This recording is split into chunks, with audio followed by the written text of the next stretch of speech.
can even watch back, giving players all the props or put them on blast. We don't give no hot takes, only talk facts. We're giving all our devotion, riding high on this wave of emotion, going all out, yeah, 'cause this is our time.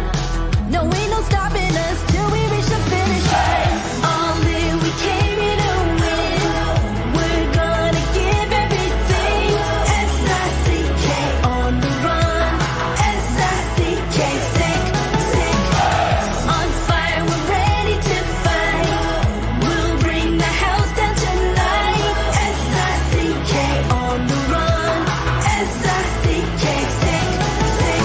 Play it on the car ride, play it when you lounge. X and O, you know that we can hold it down. Shout out to my man Sammy, got it off the ground. And to all the listeners tuned in right now, got debates, analysis, and speculation. This is sports talk for the new generation. You know where to find us, got a reputation. Sick podcast, your #1 sports destination. Giving all our devotion, riding high on this wave of emotion, going all out, yeah, 'cause this is our time. No, ain't no stopping us till we reach the finish line. All in, we came here to win. We're gonna give everything. S-I-C-K on the run. S-I-C-K, sick, sick. On fire, we're ready to fight. We'll bring the house down tonight. S-I-C-K on the run. S-I-C-K, sick, sick. S-I-C-K, it's the sickest podcast. Tune in for the audio, or you can even watch back, giving players all the props or put them on blast. We don't give no hot takes, only talk back. S-I-C-K, S-I-C-K, S-I-C-K, S-I-C-K, S-I-C-K, S-I-C-K, S-I-C-K. all in, we came here to win. We're gonna give everything. S-I-C-K on the run. S-I-C-K, sick, sick. S-I-C-K, it's the sickest podcast. Tune in for the audio, or you can even watch back, giving players all the props or put them on blast. We don't give no hot takes, only talk facts. We're giving all our devotion, riding high on this wave of emotion, going all out, yeah, 'cause this is our time.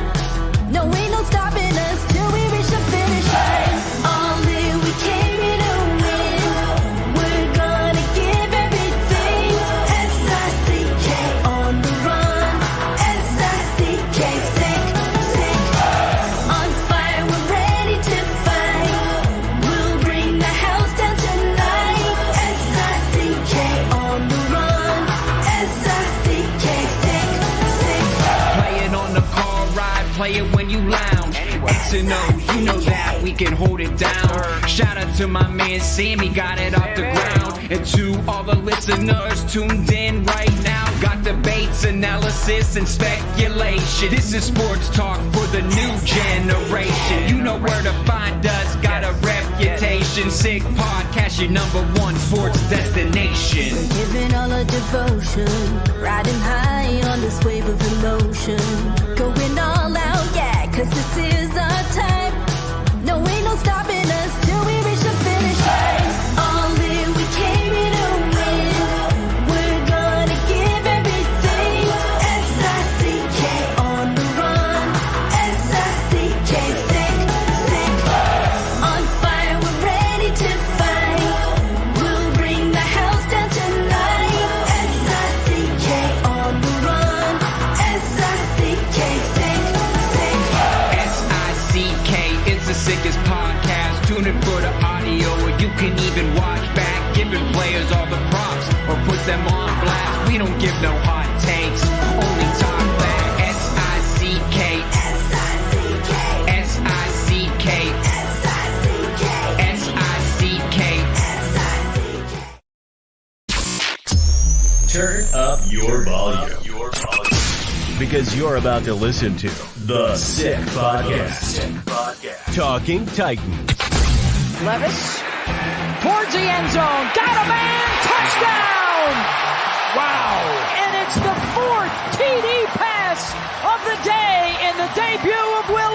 The sickest Tennessee Titans podcast. It's gonna be sick. Ladies and gentlemen, welcome back to another edition of the Sick Podcast, Talking Titans. As always, joined by my two counterparts, Jarett and Vin. Fellas, how are we doing today on this hump day? How are we doing at that wedding? Did you kill her or what? Fancy feet. Everything went pretty well. Left my suit at the hotel, so that was right. That's a good sign of a good night, though. Yeah, so that was a nice $60 to get that expedited over here because I need it for a wedding this weekend. So that was a fun phone call to make. But all in all, it was pretty good. A lot of Amish down there in Lancaster, PA. So I was in Lancaster, Pennsylvania. Wow. Did you catch a horse and buggy to the wedding? No, but there was quite a few around me on the way there. I went back. My brother has gotten his new deck and his new shed built by Amish from Lancaster. When I tell you these people put together they're master woodworkers. The finest craftsmanship when it comes to carpentry. It is amazing. Yeah. Shout out to Amish and their abilities. Proceed. Yes. They have no time to focus on the internet or Facebook or Instagram because they don't have any of it. So all they do is woodwork and do a damn good job. They breed some great dogs too as well. But anyway, let's move on to more important things with our beloved Tennessee Titans. OTAs are underway. My goodness, some of the clips I've seen so far, the goosebumps are starting. But nevertheless, I'll start with you, Jarett. What are some of the takeaways that you've gotten from the early clips, whether that be at the podium or on the field so far, from what you've seen out of the Titans OTAs so far in this early part of the summer? So far, some of the things that pop out to me, obviously, we were talking about this beforehand. Tre'Davious Sweat was a no-show. He signed this contract. He's there. Just want to put that out there so everybody knows that. I mean, you've all seen it already. He's not practicing, though, due to maybe a possible injury. Same thing with Jeffrey Simmons. I don't know, but they're rehabbing. They're not going to put out an injury report until later on in the year. But things that pop out to me so far: Howard Landry, big, explosive, huge. He said he's been working on his upper body. It's clearly showing. Looks more explosive this year. And Sal, he's out to prove you wrong because you were at his throat at the end of the year last year. So maybe he heard us. Maybe he heard us. We'll see. But he definitely looks a lot bigger and faster. And it looks like that camaraderie with Arden Key, because he said it in the podium today, he's one of his best teammates. So if they can get the wheels turning after losing Autry, and like a Caleb Murphy comes in and is a nice rotational piece with Weaver. I like our edge group this year. Another thing that pops out, Tyler Boyd. You guys have been seeing all clips of Tyler Boyd connecting with Will Levis.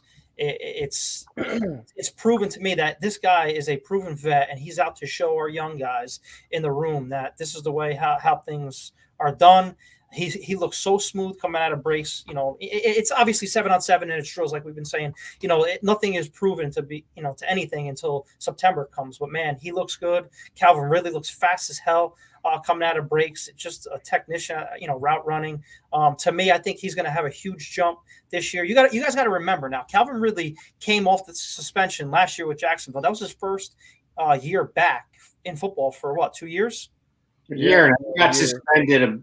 I think 7 games. Yeah. He left after 7 games. We didn't know what it was from, and then it came out what it was from. So yeah, solid year and a half of football. Yeah, so he really came into Jacksonville just trying to get his feet wet back in the NFL. Now he did that last year and had what, 1,000 yards? Yeah, 1,000 yards, and he's going to come back. Very similar number to DeAndre Hopkins. Yeah, with a pass-heavy Brian Callahan offense. Yeah. Second year back in the NFL. I think he's gonna prove a lot of people wrong and put up better numbers as he did, with us versus Jacksonville. But that's my takeaway so far with it. Obviously, we'll touch on Denard Wilson, what his comments were saying. The no more 3rd and 10 where we're off the ball, 15 yards off the ball. We're going to be in your face and we're going to press the shit out of these wide receivers. So it's harder, to get off the ball, and he wants the quarterbacks to throw 50-50 balls. So I'm excited, man, just seeing what's going on with OTAs. What about you guys? Vin? Yeah, I'm excited as well. And in Sal's defense, and I don't do this often, I think he was just at his wit's end last year, Sal, with everyone and everything. No one was safe, even our best defensive end who amassed, 10 sacks a year off of injury. Sal was just mad at the world, and he was at his wit's end, and No, I was Everyone mad that he's making a fucking ton of money and Why not you back can't at the quarterback. That's what I was upset about. He was first year off an ACL, didn't come back immediately. Took a while to get his feet wet.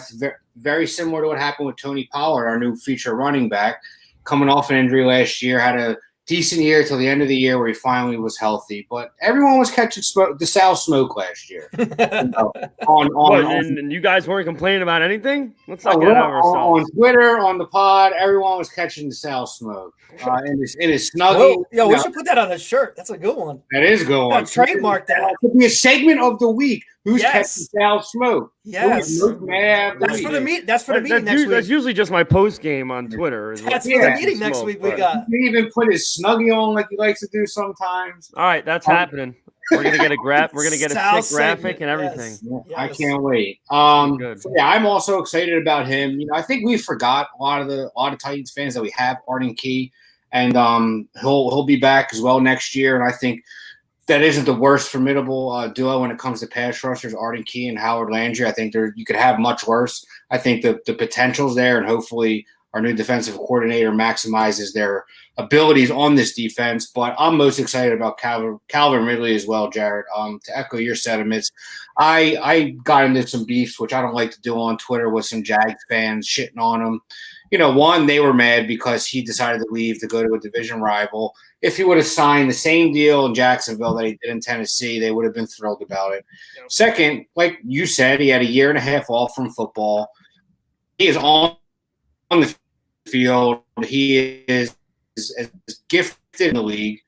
I think I lost you guys for a second. Yeah, I lost you for a second. You both went still, but I don't know where I got cut off. But Calvin Ridley, when he's on the field, is as good as any receiver, in my opinion, in the league. I think has a chip on his shoulder now too, a little bit, hearing the hate. He got a taste of what it was like to be back last year, had some success, and now he's got a lot of people saying he's overpaid, this and that.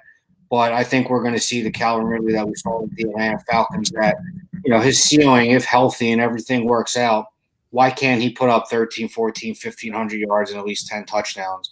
This is as good of a surrounding cast as he's been a part of since he was with Julio Jones in his rookie year. So we'll see how it works out. I have all the faith in the world in him. I was a big fan of him in fantasy last year. He was about the only pick I got right in fantasy football. All my teams sucked, but I was right about Calvin. He had a solid bounce back year. I also love the Tyler Boyd thing, where I saw the interview with Will Levis where he said Boyd's been in his ear a little bit, not, shitting on him and yelling at him, but, sternly talking to him about where he has to be on some routes and some throws. And, I think that is everything that Will Levis needs at this point in his career.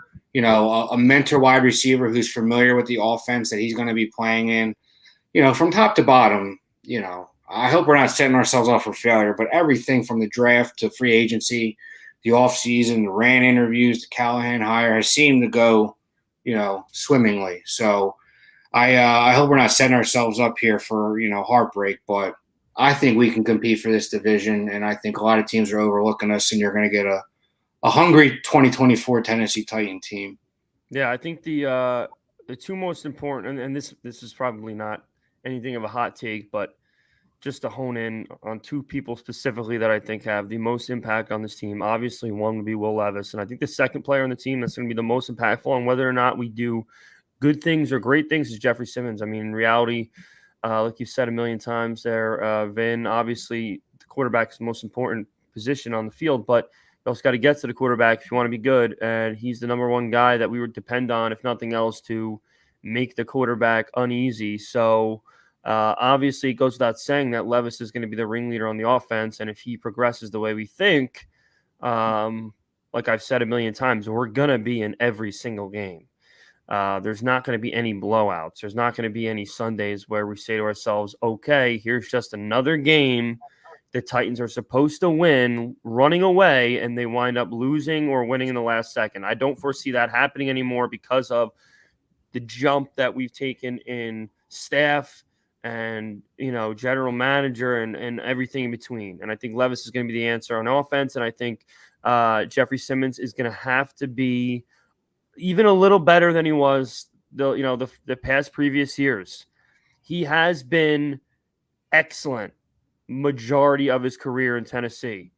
But this is a small but he still has a little bit more, I think, to prove. Now, mind you, obviously, it takes other people around you that are just as competent as you to get the best out of a specific pass rusher. It can't all be done by one guy, and he hasn't had a ton of help outside of Danique Audrey, and hopefully Sweat's going to be the guy. But, we need to see him, a little bit more consistently take over games defensively, like those elite top 3-4 front men do in the league. And when he does, not if, but when he does, I think you're going to see, tremendous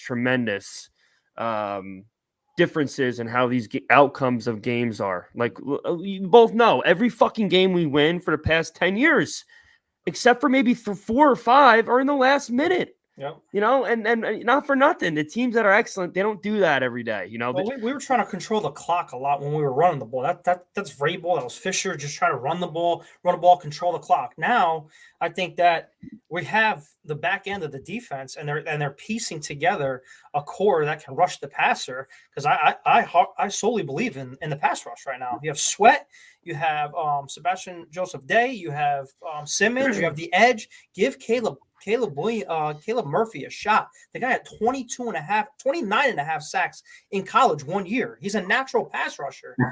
I think Howard Landry is here to prove Sal wrong, and Caleb Murphy is here to prove you right, because you are this kid's seriously. No, but come on. By the way, I like Howard Landry. I have his jersey too. You don't have to have the no-show last year for 70% of it. You can literally have a conversation with somebody and say, hey, he knows nothing about football. He or she knows nothing about football. This guy had 29 and a half sacks. Well, why is he on the bench? Get him a rotational piece. He's a natural fit. 29 and a half sacks. That's something that could change with this new coaching staff. Yeah. Our last one was a bit stubborn, and probably for the sole fact that he was a D2 kid as a rookie. He was on the practice squad. They didn't want to give him a fair shake. I think they will this year. What I forgot to bring up, though, is I am low-key very concerned about T'Vondre Sweat and this injury this early on. Whether you want to grade it as him just being cautious with him, this, that, whatever. The kid's already behind the 8 ball, and everyone's going to hold what he did against him. And, I think that's fair to do until he proves us otherwise. But if you look at it from a big – But what does he have to prove to you? I think he needs to do everything right from staying healthy during OTAs to prove that they made the right decision. And how do you know that he didn't get bigger after he got drafted and didn't fuck around and party for a month when he came back? I don't know. Listen, they came in and said he came in healthy. Simmons ain't on the field. Snead ain't on the field. Those guys are elite talents, though, Jarett, that have already made Pro Bowls. Exactly. So. I'm saying this kid has something to prove, and I don't want any hiccups, even if it's you taking a rest day during OTAs because you have an injury. And does anyone know what it is exactly? They won't tell you because they're not obligated to tell you. Yeah, so who knows? But he's going to be ready for training camp, though. Because the difference between hitting on a second-round pick and missing on one, I mean, when you hit on them, you get your Will Levises of the world. When you miss on them, it sets you back a little bit, especially because we didn't have a third-round pick. Listen, like I said on the previous show, if he's not an every down defensive tackle that is not very impactful for this Titans team at worst next season, this is a big fucking whiff, a massive whiff. It's a huge gamble. What the pick was a gamble, and it's high risk, high reward. And, it seemed like that was their guy. All I'm saying is I'm not nitpicking, Jarett. We are all right and fair to be tough on him as it is. Of course, anybody can be. The mistake he made and the money he cost himself. We took him. It is what it is. And we have high hopes for him. But from day one, I expect you to be on the field during OTAs. I mean, you're a rookie with a lot to prove. And, a high-picked rookie. Very, very high-picked rookie. You're talking beginning of the second round, so we'll see. I am worried about it, though. I'm a little concerned that this Titan defensive line, from Jared's perspective, is going to be very similar to his perspective of the offensive line last year. One that, going into the season, Jarett, you can't even deny it. You were preaching to the heavens that this O-line was absolutely going to be better, and it was worse. I'm talking about the defensive line. I know, I don't think that's we my can compare point. that to, That's I mean, my that was- yes, I got scary you. nightmare that this is going to be very reminiscent of what you thought our O-line would be last year and what an epic disaster it was. Now, again, any defensive line that has a healthy Jeffrey Simmons on it is going to be more productive than our offensive line last year. That goes without saying. If you're comparing apples to apples, but there's a lot of question marks on that defensive line. You're bringing up names that, from a distance, you look at their history in other leagues. You say, wow, they should be able to step right into the NFL and be impactful. But there's always question marks for guys that are joining the league. We don't have any established guys except for one on that defensive line that made a name for themselves in the NFL already. And that's a little bit worrisome because, again, as Vinny has said multiple times, you can be as good as you want on offense. You could be really good at many different things. You could be a lead on special teams. If you can't get to the quarterback, any quarterback in this league, if he has the time, he's going to pick you apart. It doesn't matter who it is. All 32 quarterbacks are still the best athletes in the world. If you give them 5+ seconds in the pocket, they're going to find someone open. And this team had a very difficult time getting the quarterback last year, and they're switching it up. They're giving it a remake or a remodel this year. But I don't know. It's going to be interesting to see the pressure, and I'm very curious as to what this defense is going to look like as far as schematically, because so many new pieces. But I mean, secondary's going to be good. That's the good news. They're going to be good. The reason why they spent money at the cornerback position is because maybe they knew deep down that they're going to need premier play at that position group, because it's going to take them a year or two to figure out this Not even offense. that, and they work hand in hand. Yeah, if they lock down the receivers, that's what I'm saying. If you're that's what I'm saying. If you're giving the opposing team's quarterback time to throw, you have to have top-notch corners to make up for that. They do go hand in hand, but let's not deny the fact that pass rush is definitely more impactful. Absolutely, because if you give somebody enough time, they're gonna run away from you and they're gonna be open. Somebody can't be on your back for 10 seconds straight. You know what I mean? Yeah, no, absolutely. As much as they go hand in hand, it could be Deion Sanders, L'Jarius Sneed, and Richard Sherman from 10 years ago on that secondary. If we're giving fucking Trevor Lawrence 10 seconds in the pocket, he's going to get someone the ball down the field. There's nothing you can do about it. So it's very important that our interior defense makes their presence known throughout this season. Otherwise, it's going to be more difficult to succeed with Levis. Obviously we want Levis to put his stamp on every single game, but we would like to give him a little help as well. Some guys in the league that are elite, they don't get a lot of help. They got to do everything offensively. This is a kid we'd like to give a little help to if we can, and we got the pieces to do it. So speaking of which, though, with the defense position group that we keep talking about every week that we haven't addressed, are you guys starting to think that we're going to wait until training camp starts to see how things shake out with this safety position? Yep. And I think you're going to see signing. It's also to the point where you have to think these free agent safeties are probably waiting on a situation that fits them best, and they'll wait a week or two into training camp to see what comes up. God forbid a safety goes down in Kansas City or Buffalo or contending team where they can jump in on a 1-year deal. Every day they wait, they're taking money out of their pockets out, in my opinion. So, I mean, the longer it goes, I think the better off we'll be. We might be able to get Simmons for, 60% of what we thought we would get him for in April. You know what I mean? And you guys got to realize who has ties to some of these coaches. You got to look at if Justin Simmons has ties to one of our, secondary coaches, if Marcus May does, and he may know the system. It's okay for him to come in a little later, right before training camp because he knows it. But that's that. I just want to take something from Teron Davenport today. This was via him on Twitter. He said 2 things that stood out from DC, Denard Wilson. It's clear that he understands the importance of interior pass rush. Wilson said he wants to make sure that they don't give the quarterback a lane to step up in the pocket.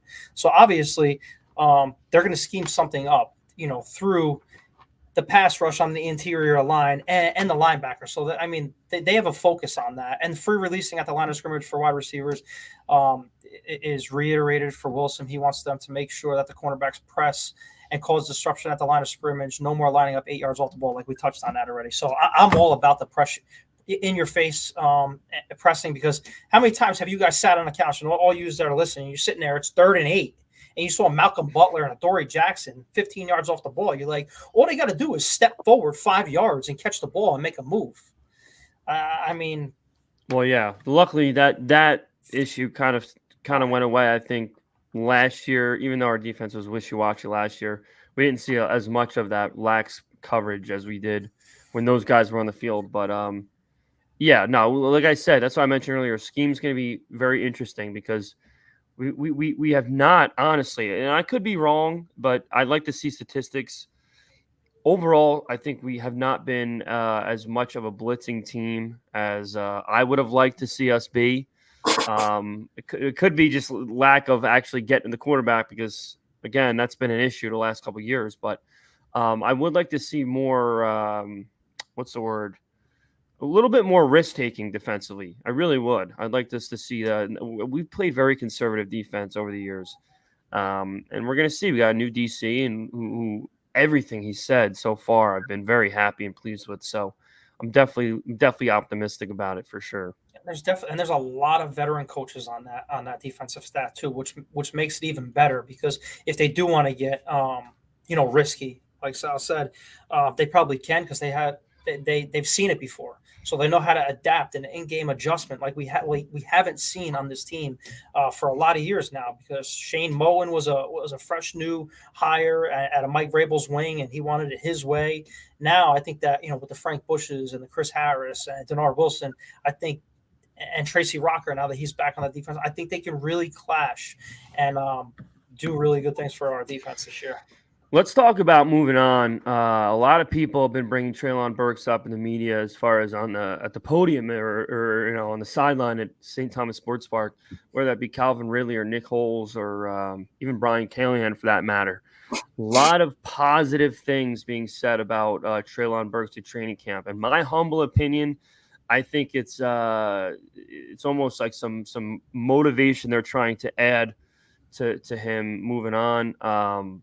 Because, everyone looks good in OTAs when you got shorts on and T-shirts and you're running around with a helmet. But what do you guys think about some of the things that are being said? Calvin Ridley comparing him to A.J. Brown, Terrell Owens, and obviously you look at the guy, if you didn't know any better, you'd look at him and say, well, that probably is a top 10 receiver in the NFL.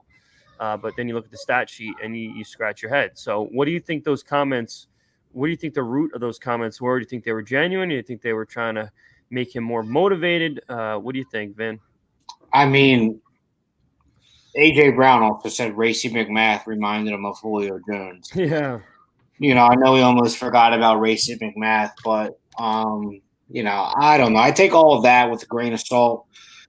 Yeah, that all sounded good, but then you had Brian Callahan the other day say that he might need to play special teams to earn snaps on this team. So they said they were using him as a gunner. I have alluded to before on the show. I'd like to see him on special teams, returning kicks, punts, someone with that size and speed. He breaks a tackle or two. He already has a big enough injury problem. You really want guys running 40 miles an hour? You got to remember with the new kickoff rule and everything. Yeah, I know. So you make a man miss with that size, he's going to be hard to bring down. These players have less of a head start when it comes to running at you. I don't give a shit. See if he could play safety, be a huge outside linebacker. I mean, it's no risk. He could be gone in a year or so. I'm not to say I'm not worried about him getting hurt, but use him all over. Them worried about him playing a certain position and him, increasing the chances of getting hurt. You can't think like that. The guy's on year 3. He needs to prove everything he can. Put him as a gunner. Fuck it. Put him as a returner. I don't give a shit. Use him as a tight end. He's big. He's 10 pounds away from being a tight end. So, I'd like to see them get as creative as possible, but until he definitely weighs more than Chick, by the way. He weighs more than Chick for sure. And until he plays and proves himself, I'm taking everything that is said about him with a grain of salt. It's sad that it's come to this, but the reality of the situation. I'll see it. I'll believe it when I see it. Yeah, same. I hit on it last week too. I said, it's all sexy and fun when you're in OTAs and your training camp, you're making a one-handed snags, you're toe tapping in the end zone, spiking the ball between your legs in training camp. But it really counts on the field. And what we've seen is like glimpse like this, the Green Bay game, of him trying to be elite. I need him to put a whole season together. I think the sky could be he is the greatest wide receiver 4 on an NFL roster this year, or status quo, same as, because he's got 3 guys in front of him that are dogs, and possibly another guy in the mix could be Jackson, could bump him. Who knows? He's been having a really good camp. About that. I'm just saying, there's nothing that we've seen of him being healthy, being consistent. So if they put him in the role where he can run like a slot, like they've been saying, sky's the limit for him. It's all going to come down to his health.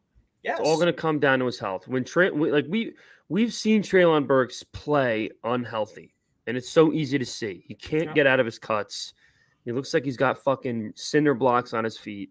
But when he is healthy, he has all of the talent in the world. If he can stay healthy this year, he could be a fucking Pro Bowler.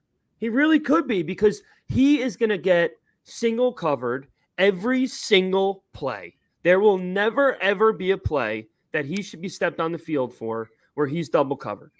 Or is on the linebacker too. Or is even remotely the focal point by any defensive coordinator. Yeah. So with the skill set that he has, if he can continue to be healthy and continue to be able to run at his full speed for 17 games, forget it. I mean, the sky's the fucking limit. It's just, number one, we have not seen that happen. And number two, there's reason to believe his head isn't really all there. And you combine the injuries with that, and that's why you're gonna see a guy that barely is gonna make the fucking cut for the roster as a first round pick 3 years ago. It's a bad cocktail, but he has an opportunity, and it looks like this will be his last opportunity to flip the script and maybe get a fucking contract by this team, which I wouldn't be upset about, because we know even if he does have a borderline Pro Bowl year, he's not getting $18, $19, $20 million a year next year. So no, not at all. Though he's to the point where he's got to prove himself the next 2 years to get an extension. Yeah. Because if he plays well this year, they still have 2 years left on him, technically, a 4th and a 5th-year option. That's so true, well in year 3. They're going to drag that out for sure. Do it again in year 4, But I think they have to make the decision on the 5th-year option after the 3rd year.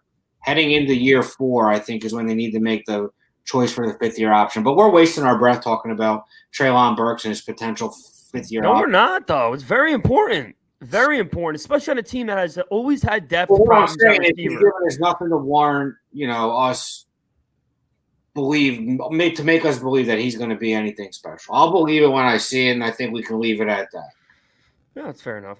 Get creative with him. Do what you can. If he can't make the team, he'll be traded for a conditional 7th-round pick next year to fucking New England. I don't give a shit. Whoever takes him for a 7th-round pick, that's going to be a trade that most people are going to think is horrific. But I love the upside of that guy for a 7th-rounder. But anyway, let's move on. Probably one more thing I want to talk about today is something that really was cracking me up. Watching Will Levis, somebody asked him who it was, or I don't know who it was that asked him this question, but basically, more or less, they said, Will, do you take, the outside noise at all, and do you use it as motivation in any way? And, he said no. He said all he uses is self-motivation to get things going. And that is such a fucking lie. It's not even funny. I mean, a guy with as much passion as him, a guy that shows so much fire on the sideline, there is zero chance in hell this guy doesn't use every opportunity, like all the other elite athletes of our lifetime, doesn't use every opportunity to take things personally. I mean, I got a sign above my bed with Michael Jordan that says take things personally on it. I mean, he is the ultimate guy who you would think holds vendettas of people that overlook him. But of course, as the up and coming superstar that we hope he becomes, he's not going to admit that. But it was so funny hearing him say so confidently, like, I get all the motivation I need within me. That's just total fucking bullshit. I love it. He's got Brady in his ear too, probably saying, talking right to the media, and that's bulletin board material right in his locker.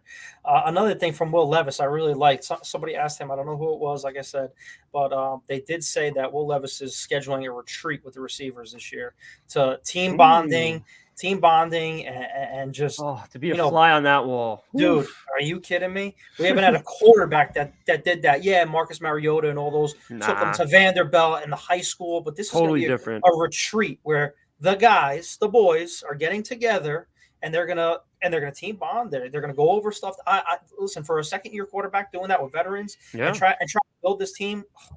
it's got my heart pumping for September. Yeah, I mean, just the fact that he FaceTime Latham after the draft, that was incredible to see, and just couldn't ask for more. Yeah, I think he's going to be in Nashville until mid-June, having a retreat with the boys. So, I mean, I'd love to see them go up to the mountains of Tennessee and get a log cabin and figure it all out for the season. Yep. But, yeah, he's a leader. There's no doubt about it. He's passionate, and everything's set up for him. We're doing right by him, which is nice for a change, to set up, your quarterback, your young quarterback, to do right by him, because you brought up Mariota's name before, and, I believe he could have been something special if not for that second-year injury. And we did nothing right by him, talent-wise, protection-wise. He won a lot of games for us his first 2 years with raw talent and ability. That's neither here nor there, but we're doing right by Levis. We're doing something we haven't seen our franchise do for its young quarterback, and that's surround them with a bunch of talent from top to bottom at every position. So.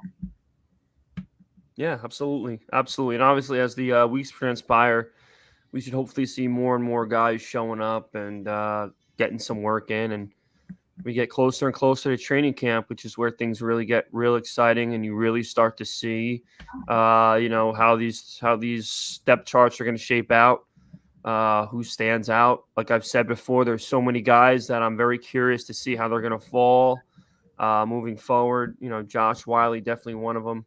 That's another one, man. He looks good too. Like the sky's the limit for him too. Like, yeah, as big as you are, yeah, and he's more comfortable. He's best friends with Will Levis now too. Like, yeah, dude, that's a huge human being at a target. We're gonna find out how deprived we were of a solid coaching staff pretty soon, because there are so many players still on this team that when they arrived into this organization, especially as rookies, we had some real high hopes. And they really just didn't pan out. And they're going to get an opportunity to see a completely new coaching staff over this summer. And, hopefully they act, or they start playing like we had envisioned them. I think Radunes is another one, definitely has had some moments, but definitely isn't living up to the hype that we thought he was going to bring once he arrived. And now he's got a world-class coach. So, and MPF, another guy. These are guys that, like I said, we're going to find out how incompetent our coaching staff was on how productive they are this year. How that right side pans out with Brunskill, Radunes, MPF. And you got that guy Shaq too from Washington we picked up. Yeah. You also have that lineman Jalen Duncan, that the 5th or 6th round pick from Maryland. So we'll see. Big year from McCreary. Absolutely. McCreary proved himself worthy. Yeah, I'm go with that. He's look at his grades. He's one of the best. Listen, inconsistent. One of the better. Inconsistent. That whole team was inconsistent last year because he had nobody to pick each other up. Yeah, he got shit on, but his cover grade was good because he was the only guy out there for us. So, well, regardless, obviously, I'm very excited about Roger and how he's going to progress, especially with Fulton gone. Smoke before he deserves it. When he deserves it, we'll. No, throw I never threw him a fucking ounce of smoke. So until you're about to just do it right now. You guys are. Well, I'm just saying. All I'm saying is he's still got something to prove. You guys are acting like he's already fucking. I didn't say that, but if you take a look at the numbers, he grades out as one of the better, corner slots in the league as of the last year or so. All right, listen, I guess I didn't know we had Darrelle Revis. Now that I know that we do, I'm happy. He's going to be a great addition to that secondary. Word in our mouth, man. CNN over here. All right, well, I think we're going to wrap up for today. As always, guys, anybody who joined in live today, we appreciate you guys taking any bit of your busy schedule to join us to talk Titans football. If you have not already, please subscribe to our YouTube channel. And to subscribe on your Apple Podcasts, Spotify, wherever you listen to your stuff. Make sure to follow us on there. The more support we have from you, the better. Appreciate anybody who commented in. I definitely was reading through some of them. Appreciate, again, everybody. Everybody, make sure, as always, to like, comment, share the show. You know what to do, chat. Ooh, see? Went back to work mode for a second there. Wait. And next week, listeners, we have a surprise for you. We're going to tell you little something we got going on here. And me? You gonna tell me? No. You know what the surprise is for our listeners, I'm saying. Oh, okay. We're gonna break it next week, and yes. Really, very viewers, big news. Yeah, our viewers, our listeners are going to get a little surprise next week to how the Sick Yeah. Pod can help them out a little bit. And it's gonna be moving forward into the season too as well. Yeah. So. Obviously, like I said, guys, everyone that's watching, if you enjoy watching us and you want this show to continue and you want us to be able to continue to have guests and be on as often as possible, the more support we have, the better. So, again, all it takes is 10 seconds to hit that sub button if you're not doing it right now on YouTube, on Apple, on Spotify, whatnot.